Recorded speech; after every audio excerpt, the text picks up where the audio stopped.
La revista es un formato que en Chile ha gozado con grandes momentos a lo largo de su historia.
Un gran golpe editorial fue dado por René Ríos, destacado dibujante chileno conocido por sus lectores a través de su seudónimo Pepo, que en el año 1949 crea al que se convertirá en el personaje más significativo de la historieta chilena, Condorito, un ave antropomorfa que vive en la ficticia ciudad de Pelotillehue, parodiando la vida y costumbres de los chilenos a través de los múltiples personajes que le acompañan. Condorito es un personaje popular, es un gallo de barrio, que Pelotillehue es un barrio simple, sencillo, su casa es de madera. Uno camina por cualquier ciudad del sur de Chile y tiene algo de Pelotillehue. Esas nubes, esos cercos, esos árboles, esas montañas nevadas de fondo, esa vista de la cordillera es la vista que podemos tener del Valle Central, en esta gran explanada que tenemos entre la cordillera de la costa y la cordillera de los Andes. Y esos personajes iconográficos que hizo Pepo representan también muy bien al chileno. Siempre en todo barrio hay un caballo de ángel, hay un Don Chuma, hay un saco de plomo, una yayita, Yuyito y un coné. El dibujo es como estándar, ¿cierto? Como que las manos siempre es lo mismo, la sonrisa es lo mismo, el encuadre es el mismo. Condorito es una fábrica de Condorito. Cualquier referencia que tenga cada dibujante las normaliza, si las pone como en un estándar y les funciona para Condorito. ¿Esto lo hiciste tú íntegro o trabajaste en equipo? O sea, aquí me dieron el guión nomás. Y a veces yo copiaba, me daban una edición anterior, me decían, bicho, hazte este de nuevo. Y yo copiaba. De todas maneras no es ya el estilo Pepo esto, no, Pepo dibujaba distinto. Tal vez falta imaginación cuando tú ves que Condorito sigue haciendo el mismo chiste durante no sé cuántos años ya. Tal vez se podrían haber permitido haber hecho una novela gráfica Condorito, pero rompiendo el esquema.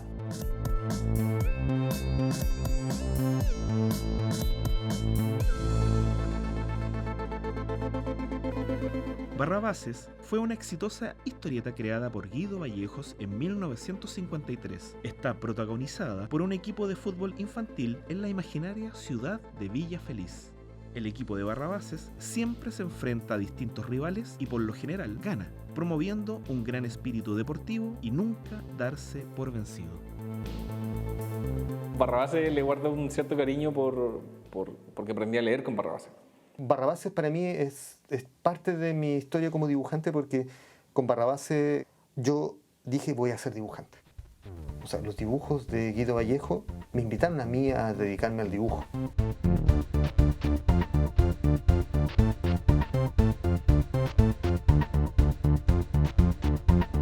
Y me gustaron harto el diseño de personajes, como que la anatomía no estuviera perfecta, que los personajes estuvieran como bien ridículos. Entonces ahí como que me dije a mí mismo que quería como generar un estilo propio de dibujo a base de estos personajes. Gracias a Barrabases podíamos campeonar. O sea, Chile era una potencia mundial a nivel futbolístico gracias a este equipo de fútbol.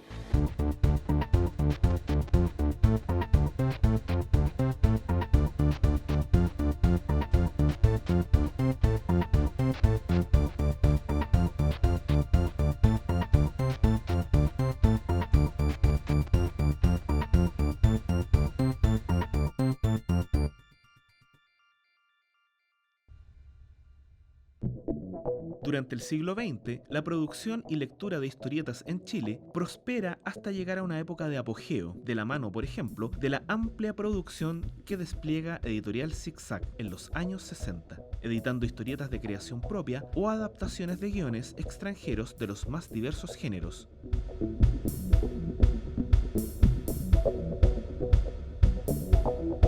A contextualizar, yo nací el año 61, por lo tanto mi niñez la viví en un Chile en donde se leía mucha historieta.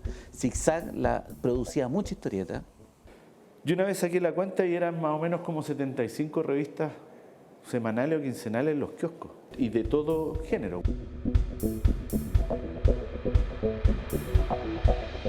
Había unas revistas también picarescas que las tenían escondidas los papás, pero debajo del colchón. Y eran más bien gag humorístico. Desarrolladas con un sentido del humor machista, muy característico del siglo pasado, las revistas picarescas en Chile circulaban especialmente orientadas a un público adulto masculino.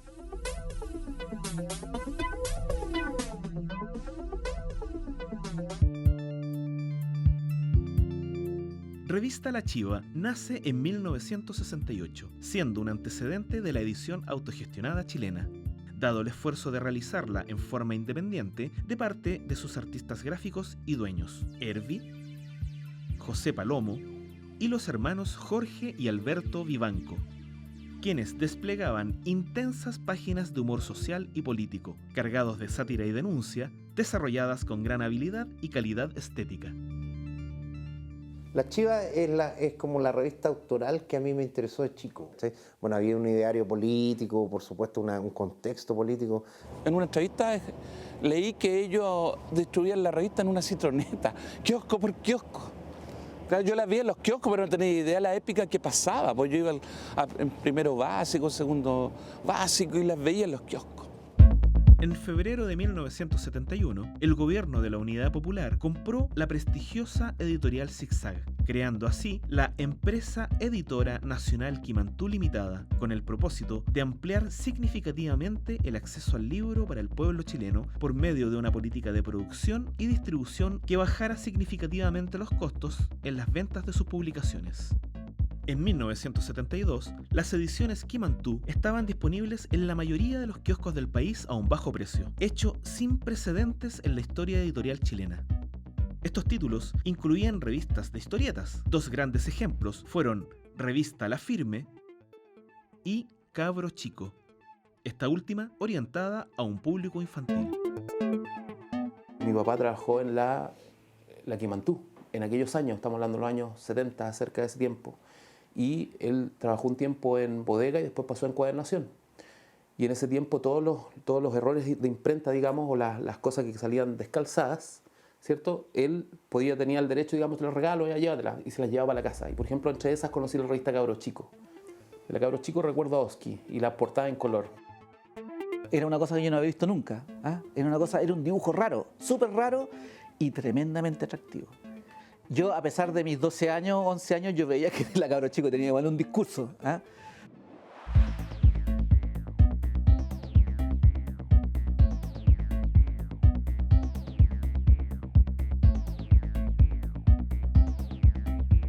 Saber que el territorio nacional era un territorio digno de contar historias, los tipos decidieron relevar la cultura nacional.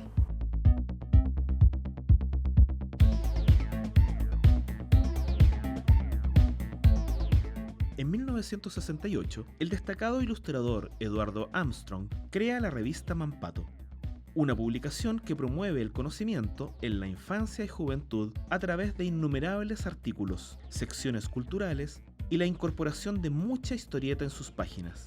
Luego del trabajo inicial del historietista Oscar Vega con el protagonista de la revista, se deja a Mampato en manos de Temo Lobos, publicando más de 25 aventuras completas del personaje. Mampato no era una revista historieta, era un magazine cultural.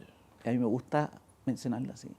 Primero era un magazine cultural infantil, juvenil. En el Mampato habían artículos de hobbies, o de deporte, o de aviación. Digamos, todos esos artículos de ciencia, tecnología, arte, historia, tenía ahí historieta. Era impresionante cómo Todos los meses uno iba descubriendo el mundo de la filatelia, el mundo de la numismática. Uno leía historieta belga, francesa, uno descubría artistas chilenos, Oscar Vega cuando hacía todos esos tutoriales de cómo dibujar. Y todo te orientaba para que tú, como niño, aprendieras. Sí, yo a los 5 años, en 1976, publiqué por primera vez en la revista Mampato, en la sección de Mampato que se llamaba Nuestra Página, en la cual los niños y los lectores enviaban sus dibujos y se les publicaban.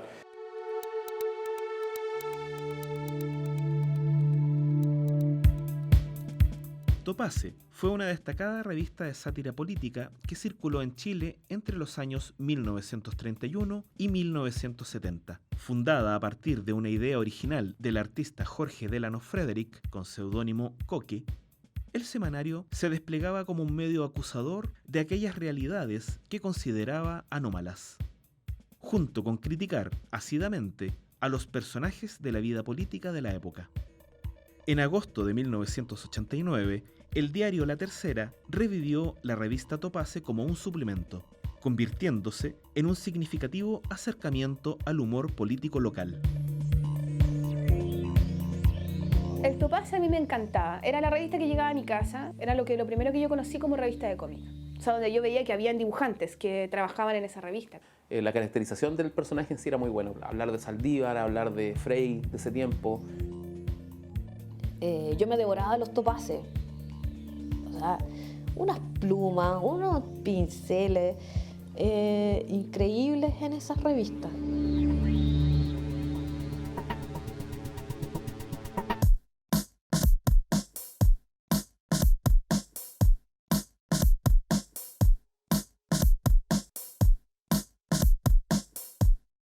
Es a finales de los años 80 que resurge de manera subterránea una nueva generación de autores y editores que mantienen viva la llama de la creación gráfica y se manifiesta a través de una gran cantidad de publicaciones de transición a la democracia. Sucede que en el año 87 el Instituto Chileno Francés hizo unas actividades en donde venía un dibujante de historieta francés que era Jacques Tardy. Y participaba también Temo Lobos.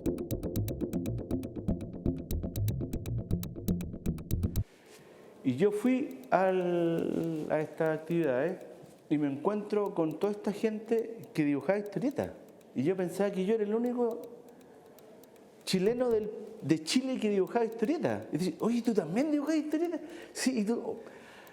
Y se formó un núcleo y de hecho nos empezamos a juntar ahí periódicamente en el Instituto Chileno Francés y fue tanto que nacieron unas revistas. Nació Ácido, nació posteriormente Bandido, Matucana, Trauco.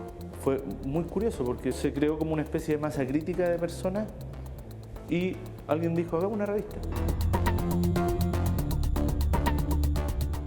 La idea era hacer una revista de autores, donde cada autor tuviera su historia, su personaje, si él quería hacer cosas de aventura o si quería hacer cosas de humor o lo que él quería porque era de autor.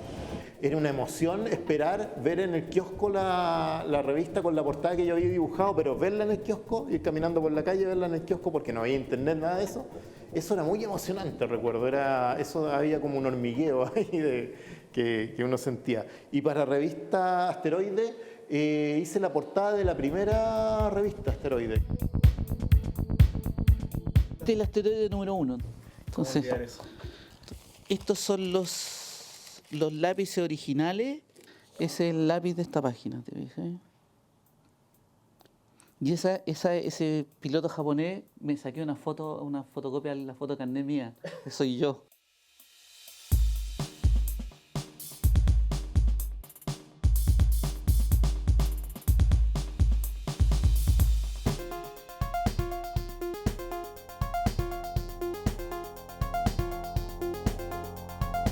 Yo creo que esa época es súper privilegiada porque teníamos historieta experimental, no solo por Clampton, sino Miguel Isa, ¿cachai? Otros autores. Era como un boom de una escena underground que estaba ocurriendo en ese momento.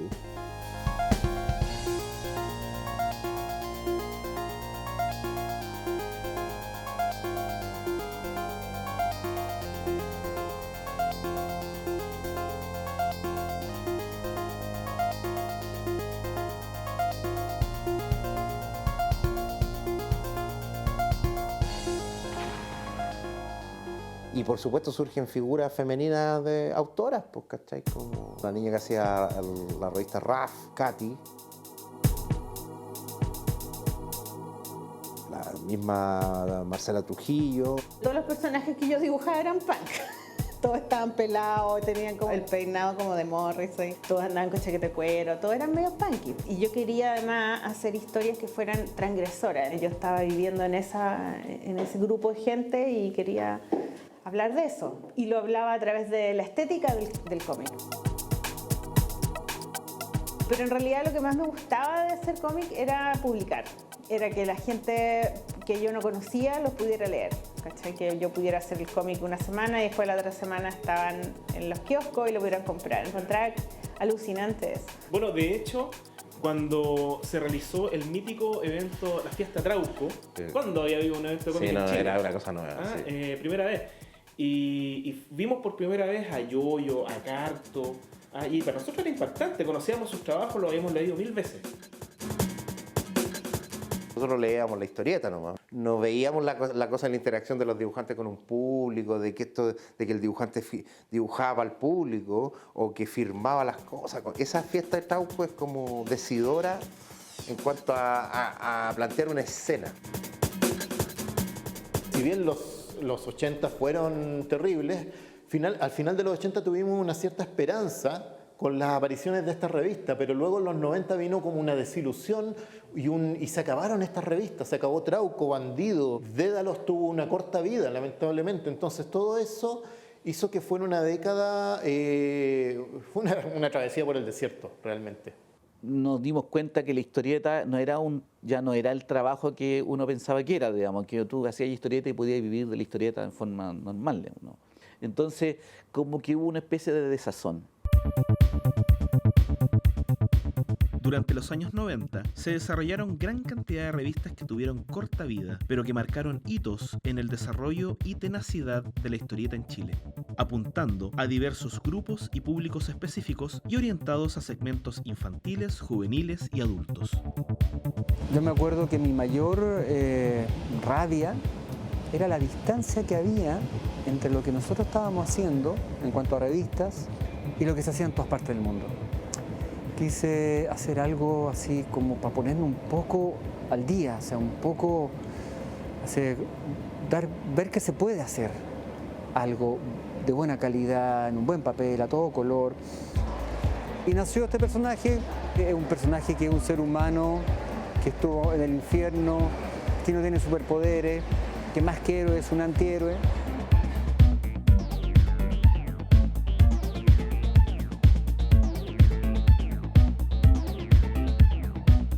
Uno a través de la revista del Diablo puede reconocer rincones de Santiago, puede reconocer la luz, puede reconocer los colores. Se preocuparon de dejar una atmósfera bien santiaguina del personaje y le dio cierta credibilidad. Aparecieron más manos haciendo el Diablo y yo creo que enriqueció el personaje. Hay que pensar lo que hizo Infernus, Juan Vázquez, junto con Marco, lo que hizo también Gabriel Rodríguez, lo que hizo Dreg y otra serie de dibujantes, ¿no? Lo enriquecieron.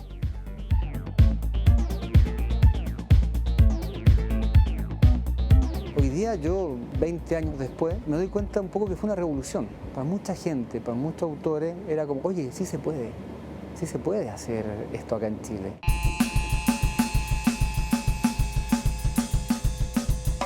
Yo siempre tuve la intención de poder hacer proyectos que trabajara mucha gente. Entonces, ¿cómo podemos hacer una revista que tenga historieta, que tenga humor gráfico, como tema transversal, abordara una tendencia del rock chileno? Y eso también a llenarlo de ilustración, humor gráfico y historieta.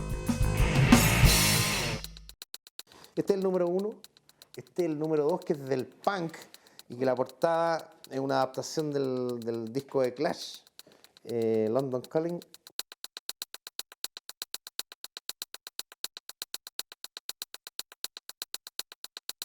El colectivo que formé cuando estaba estudiando diseño gráfico en la Chile fue un grupo de amigos que teníamos como afición común, que nos gustaba dibujar, y como estábamos aprendiendo herramientas de diseño, conformamos Grupo PAC. Bueno, de Grupo PAC, los Packzines son la revista de Grupo PAC.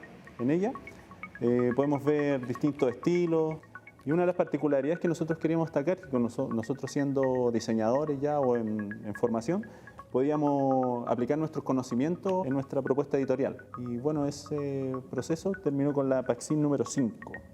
Este fue el último número editado, que ahí puede decir septiembre de 2008. Hicimos Tribuna Femenina, que en ese momento yo lo miraba como que podía ser una revista feminista, que de una convocatoria abierta llegaran mujeres historietistas. Yo quería conocer quién más estaba haciendo cosas.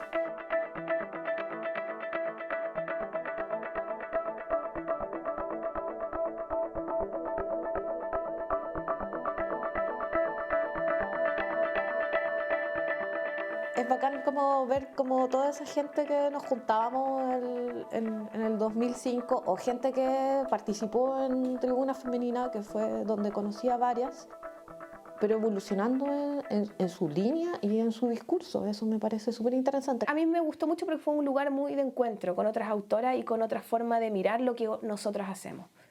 Yo creo que la Melina tiró una semilla súper poderosa ahí. Y Chuflay es una revista autoral de historietas que se hizo el año pasado, hicimos estos 2 números, es un trabajo colectivo. Apostamos por el blanco y negro y por un formato grande de revista. Y este es el número 2, también del año pasado. Y bueno, yo empecé a hacer estas historietas que son adaptaciones de crónicas de un escritor que se llama Miguel Acevedo, que es él, y que él tiene unas crónicas sobre las viejas salas de cine.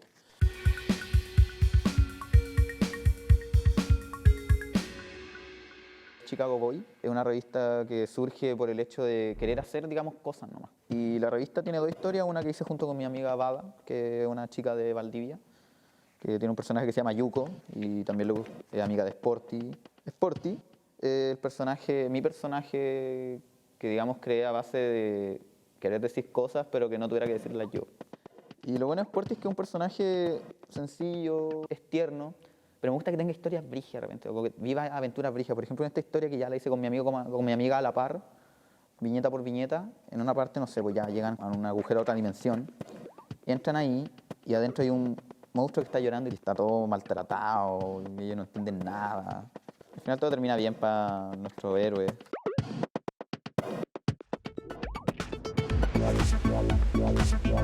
La revista Marca Páginas es una publicación infantil que sale cada 2 meses, de carácter gratuita para niños de 4 a 10 años más o menos, niños y niñas, y cuenta con una sección de historietas, manualidades, entrevistas a autores, cuentos y recomendaciones de libros. Actualmente vamos en el número 17 y ha sido una experiencia muy bonita porque hemos llegado de forma gratuita a un montón de lugares como bibliotecas, centros educacionales, ahora también librerías, tiendas incluso de ropa o juguetes para niños. Tiene un alcance bastante amplio. Broly es la revista de la Biblia Niños, que también recopilaba ilustradores de Puente Alto. Y este cómic en particular para mí es súper importante porque salía en esta revista que se hacían los lanzamientos en la biblioteca y llegaban, no sé, 300 niños y todos leían el cómic y tenía un continuará. Entonces los niños llegaban y me preguntaban, tío, ¿qué va a pasar en el próximo capítulo? Y ya se sabían los nombres de los personajes.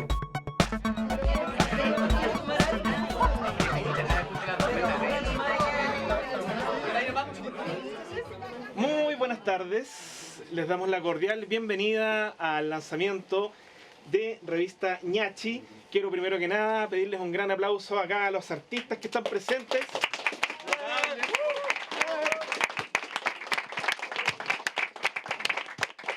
Bueno, es una revista de varios autores, un compilado, digamos, en que hay una cierta afinidad de los autores. En el sentido de que trabajamos con materiales antiguos, directo en el papel, nos gusta el contacto con el papel, los materiales, los pinceles, las plumas. Noté que había como algo que nos unía a los 4 un poco entre el humor negro, entre las influencias que tenemos cada uno. Y nos juntamos, empezamos a tener reuniones para formar un proyecto como editorial. Porque principalmente los 4 dibujamos mucho y publicamos muy poco. Fue como un factor ahí que yo encontré que me identificaba con ellos, entonces quería como nuclearnos y que nos ayudáramos entre todos. Es interesante para nosotros unir historietas que a veces no hablan de lo mismo. Entonces tú te encuentras con una revista que tiene información bastante variada. con un nivel como estético que es bastante similar.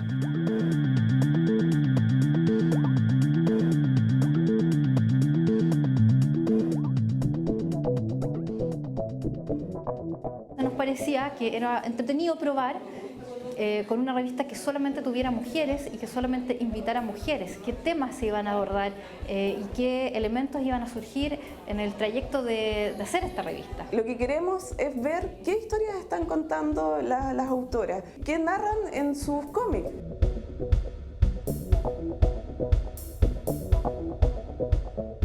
Yo creo que lo que nos motivó a las 4 a hacer, realmente a concretar el proyecto, es precisamente eso, es como decir, se puede. Y así que nada, pues nos juntamos 3 veces y organizamos todo, hicimos la lista de las dibujantes que podían ser, chilenas y latinoamericanas, y nada, nos repartimos las tareas y empezamos a hacerlo.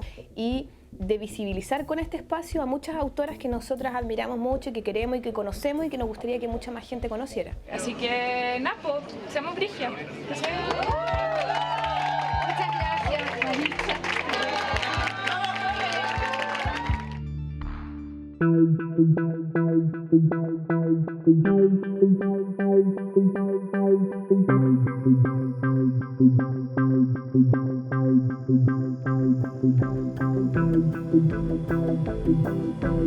Thank you.